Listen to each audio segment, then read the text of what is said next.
नमस्कार र स्वागत छ सबैलाई आजको यस क्लासमा। आज चाहिँ हामी ग्रेड 11 को इलेक्ट्रोस्ट्याटिक्सको कुलम्स ललाई हेर्दैछौँ र आज चाहिँ हाम्रो धेरै पछि यो क्लास चाहिँ सुरु भएको हो, त्यसैले सबैलाई म स्वागत गर्न चाहन्छु। So let's start this. So फर्स्टमा कुलम्स लको डेफिनेसन लेख्नुबाटै सुरु गरौँ।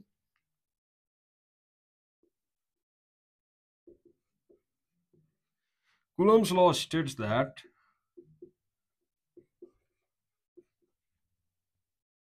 the force of attraction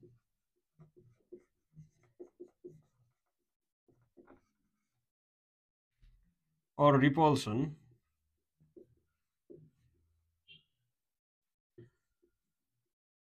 between two point charges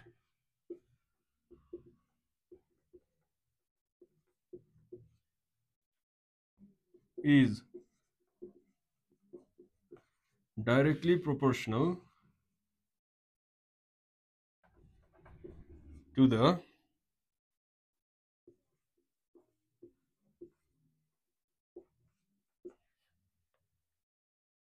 charges and inversely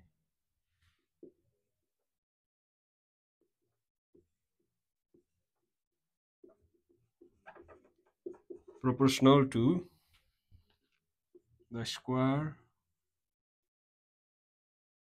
of the distance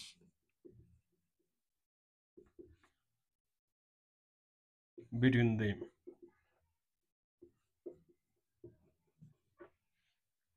त्यसपछि यसको एउटा अर्को नाम पनि लेखौँ। It is also known as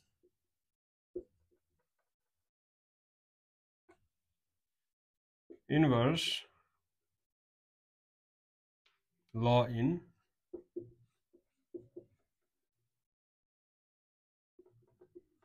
इलेक्ट्रोस्ट्याटिक्स। Okay, यो कुरालाई एकचोटि बुझौँ है त। सो कुलम्स लले चाहिँ के भन्छ भन्दा, Coulomb's law states that the force of attraction or repulsion between two point charges. जस्तै कुनै दुईटा पोइन्ट चार्जलाई लिउँ, जस्तै यो एउटा पोइन्ट चार्ज छ, यो एउटा पोइन्ट चार्ज छ, मतलब यो भनेको कुनै न कुनै चार्ज हो है। सो यो दुईटाको डिस्टेन्स पनि छ अरे, सपोज केही न केही छ अरे यो दुईटाको डिस्टेन्स है। अब यो दुईटाको जुन डिस्टेन्स पनि हुन्छ, यो दुईटासँग चार्ज पनि हुन्छ है। अब यसले के भन्छ, यो दुईटाको बिचमा चाहिँ आइदर एट्र्याक्सन हुन्छ या त रिपल्सन हुन्छ। के हुन्छ, कि त एट्र्याक्सन हुन्छ कि त रिपल्सन हुन्छ। सो यो हुँदाखेरि एउटा फोर्स त अभियसली लाग्छ हो। त्यो फोर्स, त्यो जुन फोर्स छ एट्र्याक्सन र रिपल्सनको, त्यो कुरा चाहिँ केसँग डाइरेक्टली प्रोपोर्सनल हुन्छ त? त्यो कुरा चाहिँ प्रडक्ट अफ चार्जसँग चाहिँ डाइरेक्टली प्रोपोर्सनल हुन्छ। पहिलो कुरा कोसँग डाइरेक्टली प्रोपोर्सनल हुन्छ? Product of charge. अनि त्यसपछि इन्भर्सली प्रोपोर्सनल कोसँग हुन्छ? Square of the distance. भनेपछि यो ग्राभिटेसनमा हामीले पढेको जस्तै हो। भनेपछि सपोज यो Q1 छ अरे, यो Q2 छ अरे, डिस्टेन्स R छ भने Q1 र Q2 को प्रोडक्टसँग के हुन्छ? डाइरेक्टली हुन्छ। त्यसलाई साइडमा पनि लेखौँ, Q1 र Q2 सँग चाहिँ डाइरेक्टली, अनि डिस्टेन्सको स्क्वायरसँग चाहिँ के हुन्छ? इन्भर्सली। इन्भर्सलीलाई चाहिँ हामीले अपन भनेर लेख्छौँ है। सो यो चाहिँ हाम्रो कुलम्स ल भयो। अब यसको डेरिभेसन अनि त्यसपछि यसको युनिट्सहरूको बारेमा पनि केही लेखौँ है त। ओके, सो यही डायग्रामलाई चाहिँ मैले अब लेट भनेर पनि लेख्छु। Late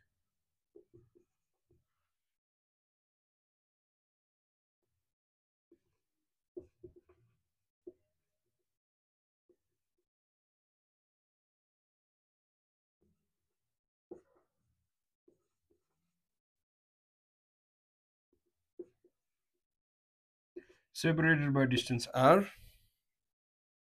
then according to Coulomb's law. So Coulomb's law ले के भन्छ होला? The force is directly proportional to के? Product Q1 Q2 अनि इन्भर्सली प्रोपोर्सनल टु के? डिस्टेन्स को स्क्वायर। सो यो कुरा हामीले लेख्न सक्यौँ। यो पहिला हाम्रो सेम ग्राभिटेसनमा जस्तै हो है। सो यो कुरा हामीले बुझ्यौँ। अब यसपछि यसलाई इक्वल टुमा कन्भर्ट गर्नको लागि हामीले पहिला पहिला के गर्थ्यौँ? इक्वल टु भनेर लेखेपछि यहाँ चाहिँ एउटा प्रोपोर्सनालिटी कन्स्टेन्ट दिनुपर्छ।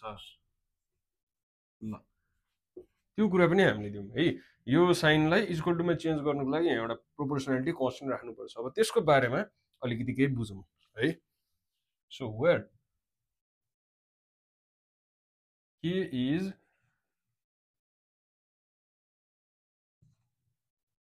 प्रोपोर्सनालिटी कन्स्टेन्ट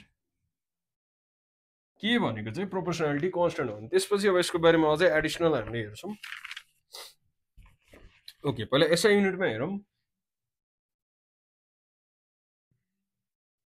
एसआई सिस्टममा चाहिँ के हुन्छ त? सो एसआई सिस्टममा के को भ्यालु 1/4 पाई एप्सिलोन नट हुन्छ है। यसलाई एप्सिलोन भनेर भन्छ, अनि यो 0 लाई चाहिँ नट भन्छ है। सो त्यो हुन्छ। सो यसको भ्यालु पनि कति हुन्छ त्यो पनि लेखौँ, त्यो पनि हामीले याद गर्नुपर्छ। 9 × 10⁹ न्युटन मिटर स्क्वायर पर कुलम्ब स्क्वायर है। यो चाहिँ हाम्रो के को भ्यालु हो। यो 1/4 पाई एप्सिलोन नट पनि के भ्यालु हो, यो पनि के भ्यालु हो। एप्सिलोनको चाहिँ भ्यालु होइन है, यो फेरि के को चाहिँ भ्यालु, त्यो चाहिँ ध्यान दिनु पर्यो। अनि त्यसपछि एप्सिलोन नटको पनि भ्यालु हामीले जान्नुपर्छ। त्यो कति हो 8.85 × 10⁻⁻12। अब यसको युनिट चाहिँ के हुन्छ भन्दा यो भन्दा ठ्याक्कै उल्टो कुलम्ब स्क्वायर पर न्युटन मिटर स्क्वायर है। त्यसको भन्दा ठ्याक्कै उल्टो गर्यो भने आउँछ यो माथि यो तल। त्यति गर्यो भने एप्सिलोन नटको पनि भ्यालु आयो, के को पनि भ्यालु आयो है। अब त्यो भइसकेपछि यसको नाम पनि के हो त्यो पनि लेखौँ न त। विच इज also called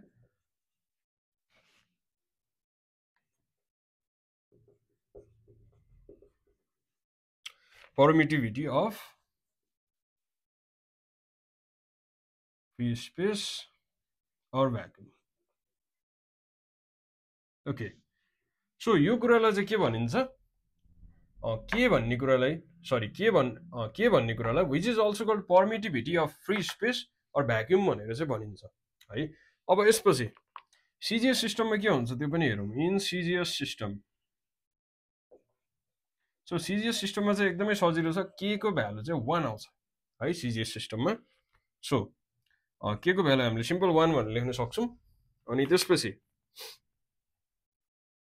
तर कस्तो केसमा, for charges placed in air और भ्याक्युम है। यो त खासमा सजिलो छ, यसमा धेरै बुझ्नुपर्ने कुरा छैन, नलेजहरू मात्रै छ। यो चाहिँ हामीले याद पनि गर्नुपर्छ है। ओके, सिजिएसमा चाहिँ यसको भ्यालु 1 हुन्छ। अब त्यसपछि यसको अझै अलिकति एडिसनल कुराहरू हामीले निकाल्नुपर्छ, त्यो पनि निकालौँ। यो चाहिँ डेरिभेसनसम्म भयो अब है। सो फर एयर और भ्याक्युम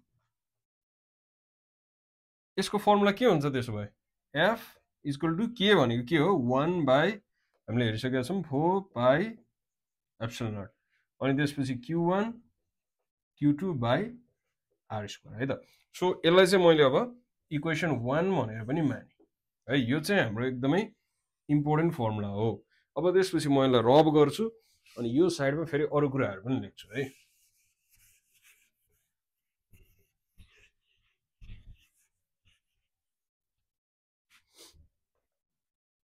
ओके, सो यसलाई हामीले भेक्टर फर्ममा पनि लेख्न मिल्छ। कसरी लेख्ने रहेछौँ let's see.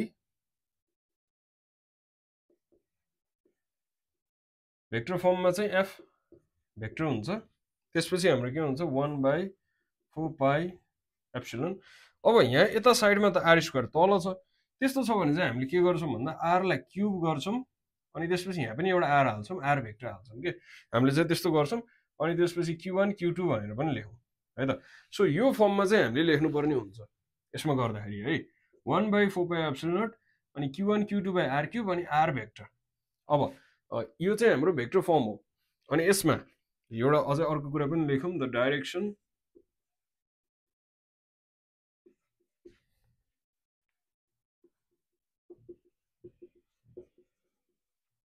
is in the direction of line joining the charge। ल यसले के भनेको एकचोटि बुझौँ है। जस्तै यहाँ एउटा चार्ज छ, यहाँ अर्को चार्ज छ, सो यो बिचमा एउटा लाइन त हुन्छ हो। यो फोर्सको डाइरेक्सन चाहिँ यही लाइनसँग हुन्छ अरे के, या त यो डाइरेक्सनमा या त यो डाइरेक्सनमा। अब रिपल्सन हुन्छ कि एट्र्याक्सन हुन्छ त्यो अनुसार चाहिँ यसले हामीलाई दिन्छ है। तर फोर्सको डाइरेक्सन चाहिँ के हुन्छ, यही लाइनमा हुन्छ, अलङ दिस लाइन है।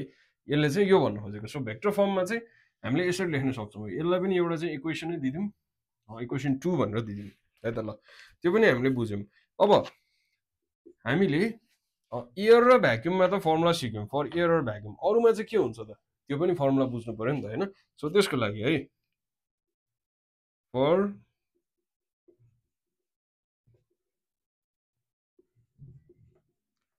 place in another medium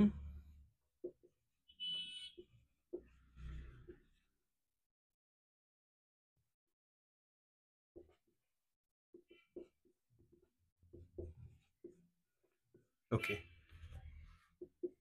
then ल सो यसको पनि फर्मुला सिम्पल छ अघि नै चाहिँ एप्सिलन थियो इयरमा चाहिँ यसमा चाहिँ पर्मिटिभिटी कति छ एप्सिलन छ अनि अघि नै मैले एउटा कुरा भने जस्तो लाग्थ्यो मैले यहाँ झुकेर केलाई चाहिँ पर्मिटिभिटी भनेर भने खासमा एप्सिलन नट भनेको चाहिँ पर्मिटिभिटी हो है यहाँ त्यही भएर विच इज कल्ड भनेर तल्लो चाहिँ भन्नु खोजेको मैले अघि अब के भने मलाई पनि याद भएन केलाई भनेको एप्सिलनलाई भने एप्सिलन नट चाहिँ हुन्छ है पर्मिटिभिटी अनि यो चाहिँ हाम्रो इयरमा छैन त्यसैले एप्सिलन भनेर मात्र लेख्यो एउटा कुरा बुझौँ यसलाई एप्सिलन भन्छ यसलाई एप्सिलन नट भनेर भन्छ है तल नट आयो के त्यसैले ल सो यसको फर्मुला के हुन्छ यसको फर्मुला सेम अघिको जस्तो सिम्पल 1/4 अब एप्सिलन मात्रै हुन्छ नट लेख्नु पर्दैन q1 q2 by r square है सो यसलाई पनि हामीले चाहिँ इक्वेसन 3 भनेर लेख्यौँ है त अब यहाँ अलिकति बुझ्नुपर्छ वेयर एउटा फर्मुला छ एप्सिलन भनेको चाहिँ के हो epsilon naught into epsilon are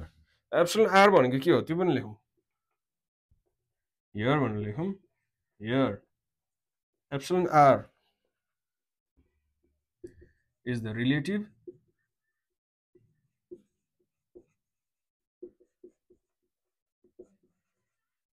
permittivity or यसको अर्को पनि नाम छ dielectric constant of the medium है जुन मिडियममा छ त्यही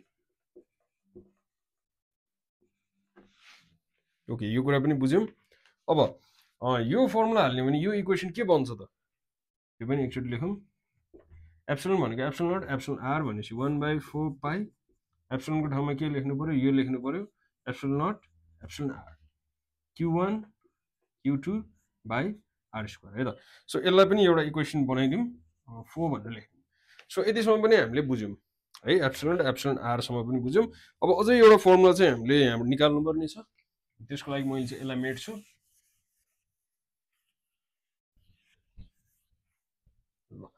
यो चाहिँ न्युमेरिकलहरुमा एकदमै युजफुल हुन्छ है यो जुन मैले इक्वेसन दिएको छु यो कुराहरु अब अर्को एउटा न्युमेरिकललाई एकदमै युजफुल हुने कुरा गरौँ so dividing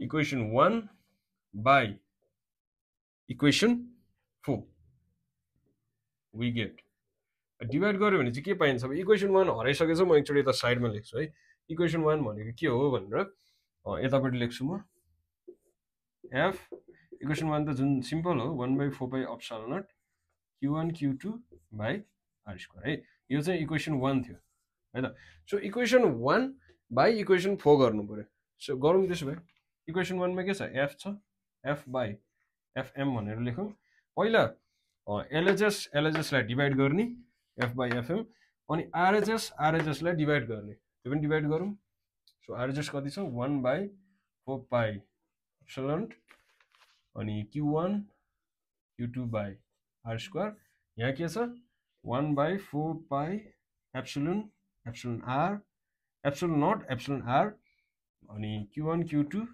by r square है त so 4 epsilon naught 4 epsilon naught cut q1 q2 पनि कट r स्क्वायर पनि कट के बच्यो एप्सिलन r बच्यो उडेर माथि आउँछ त्यसमा f बाई fm भनेको के रहेछ एप्सिलन r रहेछ सो यो कुरा पनि हामीले बुझ्यौं है अब यो चाहिँ यसरी फर्मुलाको लागि पनि युज हुन्छ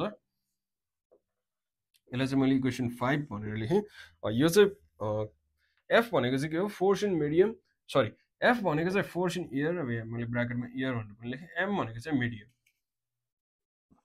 सो कहिलेकाहीँ चाहिँ यो फर्मुला पनि युजफुल हुन्छ रिलेटिभ पर्मिटिभिटी निकाल्नको लागि है सो यो कुरा पनि हामीले बुझ्यौं त्यसपछि अझै थोरै कुरा हामीले यहाँ पढ्नुपर्ने छ त्यसपछि आज क्लास सकिन्छ है सो यो एप्सिलन r को भ्यालु के हुन्छ त सो फर फ्री स्पेस र एयर को लागि चाहिँ एप्सिलन को भ्यालु कति हुन्छ एप्सिलन मतलब रिलेटिभ पर्मिटिभिटी को भ्यालु चाहिँ कति हुन्छ 1 हुन्छ है अनि फर वाटर वाटरको लागि चाहिँ कति हुन्छ 81 हुन्छ त्यसपछि फर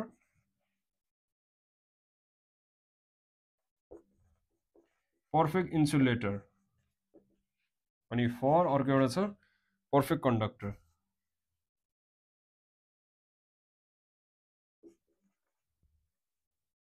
सो पर्फेक्ट कन्डक्टरको लागि चाहिँ हाम्रो इन्फिनिटी हुन्छ अनि त्यसपछि पर्फेक्ट इन्सुलेटरको लागि चाहिँ 0 हुन्छ है यो कहिलेको चाहिँ यो नलेज पनि हामीसँग चाहिँ एकदमै युजफुल हुन्छ है म फेरि एकचोटि भन्छु फ्री स्पेस र एयरको लागि चाहिँ रिलेटिभ पर्मिटिभिटीको भ्यालु 1 हुन्छ वाटरको लागि 81 हुन्छ पर्फेक्ट इन्सुलेटरको लागि चाहिँ 0 हुन्छ अनि पर्फेक्ट कन्डक्टरको लागि चाहिँ इन्फिनिटी हुन्छ यो कुरा पनि न्युमेरिकलको लागि एकदमै युजफुल कुरा हो है त ल त्यसपछि एउटा युनिट अफ चार्जको डेफिनेसन पढ्ने त्यसपछि हाम्रो चाहिँ क्लास सकिन्छ okay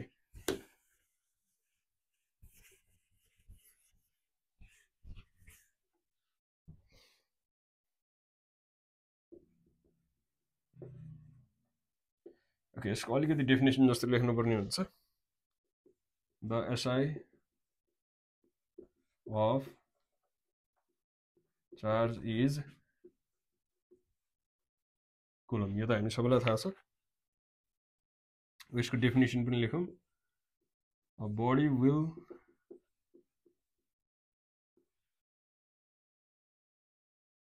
a charge of 1 coulomb if it loses or gains so यसले कि त लुज गर्नु पर्यो कि त गेन गर्नु पर्यो कसलाई इलेक्ट्रोनलाई है सो यसको भ्यालु निकाल्न चाहिँ 1.6 into 10 to the power minus 19 upon गर्दाखेरि यसको भ्यालु कति आउँछ 6.25 into 10 to the power कति आउँछ 18 आउँछ यतिवटा इलेक्ट्रोन्स त्यसपछि यसको सीजीएस मा पनि लेखौं अनि म बुझाउँछु पनि in CGS unit charge is measured in हाम्रो केमा मेजर हुन्छ ESU भनेको electrostatic unit ESU of charge और स्टार्ट कुलम लाई स्टार्ट कुलम भनेर भन्छ सीजीएस मा चाहिँ है सीजीएस मा स्टार्ट कुलम अनि यसको कन्भर्जन पनि छ 1 कुलम भनेको चाहिँ 3 into 10 to the power 9 यो चाहिँ आजको क्लास चाहिँ एकदमै न्युमेरिकलको लागि एकदमै युजफुल हुन्छ है 3 into 10 to the power 9 ESU और ESU लाई चाहिँ स्टार्ट कुलम भनेर पनि भन्छ स्टार्ट कुलम ल कुलमको स्पेलिङ बी पनि लेख्दिम है ल सो यति गरिसकेपछि हाम्रो क्लास सकिन्छ अब अलिकति यसलाई बुझौं युनिट अफ चार्ज है the SI unit of charge is coulomb. A body will possess a charge of 1 coulomb if it loses or gains यति amount of electrons भनेपछि 1 coulomb भनेको चाहिँ कति चार्ज रहेछ त भन्दा कुनै पनि बडीले यति एउटा इलेक्ट्रोनलाई कि त फ्याल्नु पर्यो कि त तान्नु पर्यो त्यसपछि यसमा कति चार्ज हुन्छ 1 coulomb चार्ज हुन्छ है सो यो कुरा हामीले बुझ्यौं त्यसपछि सीजीएस युनिटमा चाहिँ के हुन्छ त यसको युनिट यहाँ त कुलम हुन्छ सो सीजीएस मा चाहिँ के हुन्छ त्यसलाई स्टार्ट कुलम पनि भनिन्छ या त ESU भनेर पनि भनिन्छ ESU भनेको चाहिँ इलेक्ट्रोस्टैटिक युनिट है ESU अफ चार्ज अनि यसको कन्भर्जन चाहिँ के छ त फेरि कन्भर्जन छ 1 coulomb is 3 into 10 to the power 9 ESU और स्टार्ट कुलम यो पनि न्युमेरिकलको लागि चाहिँ एकदमै इम्पोर्टेन्ट हुन्छ सो आजको क्लास चाहिँ जनरली लङ क्वेशनमा त्यति आउँदैन न्युमेरिकलको लागि चाहिँ एकदमै इम्पोर्टेन्ट हुन्छ है त सो आजको लागि क्लास यति नै हस्त धन्यवाद नमस्ते